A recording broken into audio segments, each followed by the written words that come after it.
ओम शांति। आज प्यारे बाबा ने हम बच्चों को कौन सा पुरुषार्थ जरूर करना है और उसमें ही मेहनत है। ऐसे तो बाबा कोई मेहनत नहीं देता हमको, मेहनत से छुड़ाता है, परंतु क्योंकि वो सूक्ष्म पुरुषार्थ है, अंदर अपना ध्यान रखकर चलना, और वो आप सबको मालूम भी है। आज प्यारे बाबा ने कहा है कि आत्म अभिमानी होने की अंदर ही अंदर ऐसी प्रैक्टिस करो। सब गड़बड़ की जड़ कौन सी है? देह अभिमान। कल भी बाबा ने कहा था ना, देह अभिमान कांटा बनाता है, हाँ? और देही अभिमानी होंगे तो फूल बनेंगे, तो गुणों की धारणा होगी। आत्म अभिमानी होने की प्रैक्टिस कैसे होगी वो भी बाबा ने सुन। उसके लिए क्या चाहिए? क्योंकि आत्म अभिमानी अंदर की ओर ध्यान जाना। बाहर से हम जो कुछ देख रहे हैं वो तो देह अभिमान की दुनिया है ना, स्थूल सब कुछ दिखाई देता है। आत्मा कहाँ है? अंदर है, मस्तक के अंदर है। तो ध्यान कहाँ ले जाना पड़ेगा? अंदर। तो उसके लिए बाबा ने कहा है अंतर्मुखी होना बहुत जरूरी है। अंतर्मुखी रहेंगे, ये धारणा होगी तो आत्म अभिमानी हो सकते हैं। बाह्य मुखी होंगे, बाहर की बातों में ध्यान होगा, देख रहे हैं, सुन रहे हैं, बोल रहे हैं, चल रहे हैं, ध्यान ही उन्हीं तरफ है, तो आत्म अभिमानी नहीं, देह अभिमान जाग जाता है।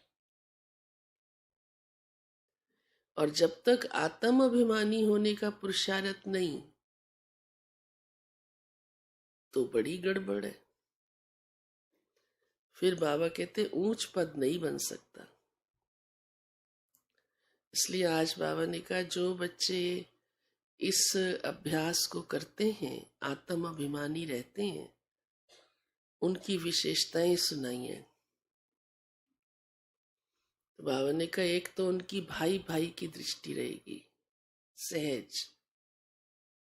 देह अभिमान ही तो मन में क्या लाता है? घृणा, नफरत, ईर्ष्या, द्वेष, अपना, पराया, तेरा, मेरा। देह को देखते हैं ना, देह को देखते ही तो पता चलता है ये छोटा है, ये बड़ा है, ये मेल है, ये फीमेल है, ये हिंदू है, ये मुस्लिम है, हाँ, ये हमारा रिश्तेदार है, ये नहीं है। देह को देखने से चलता है ना। तो बाबा ने कहा जो बच्चे आत्म अभिमानी होने की स्थिति बनाते हैं, अभ्यास करते हैं, तो उनकी भाई भाई की, हाँ, सबके प्रति एक जैसी वृत्ति रहेगी। रोल चाहे हर एक का अपना है, वो एक जैसा नहीं हो सकता। हो सकता है क्या? लेकिन उनके प्रति वृत्ति, भावना, वो कौन सी रहेगी? भाई भाई की। दूसरा बाबा ने कहा ऐसे आत्म अभिमानी रहने वाले बच्चे, उनका कभी मतभेद नहीं होगा, सबके साथ लव होगा, और उनके मुख से कभी उल्टे सुल्टे बोल नहीं निकलेंगे। वैसे भी ब्राह्मण के मुख से उल्टे सुल्टे बोल निकलना ही मर्यादा नहीं है, हाँ? तो उससे साफ जाहिर हो जाता है कि स्थिति कैसी है, मानसिक अवस्था कितनी कमजोर, खराब है। कई तो फिर गंदे शब्द भी बोल देते हैं ना। तो दुनिया वालों से भी ज्यादा खराब हो गई। बाबा ने और भी कई विशेषताएं सुनाई हैं कि जो आत्म अभिमानी हैं उनकी धारणा अच्छी होगी, उनकी सेवा भी अच्छी होगी। तो ये पुरुषार्थ बहुत आवश्यक है, क्योंकि ये फाउंडेशन है। जैसे एक वृक्ष की जड़, वो अगर अच्छी है, क्वालिटी की है, तो सारे वृक्ष पर उसका प्रभाव दिखाई देता है। जड़ ही ठीक ना हो तो वृक्ष कैसा होगा? तब बाबा हम बच्चों को बार बार ये बात समझाता है कि बच्चे, ये अभ्यास बड़ा जरूरी है और ये सूक्ष्म पुरुषार्थ है। ये कोई और बातों पे टिका हुआ पुरुषार्थ नहीं है, क्योंकि ये हर एक को करना है ना। इसका कोई पढ़ाई से, धन से, मर्तबे से कोई मतलब नहीं है। बाबा हमें असलियत में टिकाता है। बच्चे, तुम हो ही आत्मा।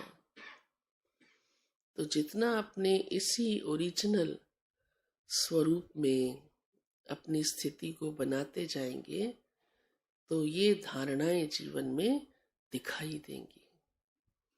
और भी आज बाबा ने कई बातें कही हैं, आत्म अभिमानी से ही कनेक्टेड है।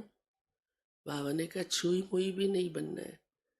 छोटी छोटी बातों की फीलिंग, उनसे भी तो विकर्म बनते हैं ना। तो वो भी बाबा हम बच्चों को अलर्ट करता है। और पुरुषार्थ कौन सा है इसके लिए? सबसे पहला जरूरी, अंतर्मुखी रहना।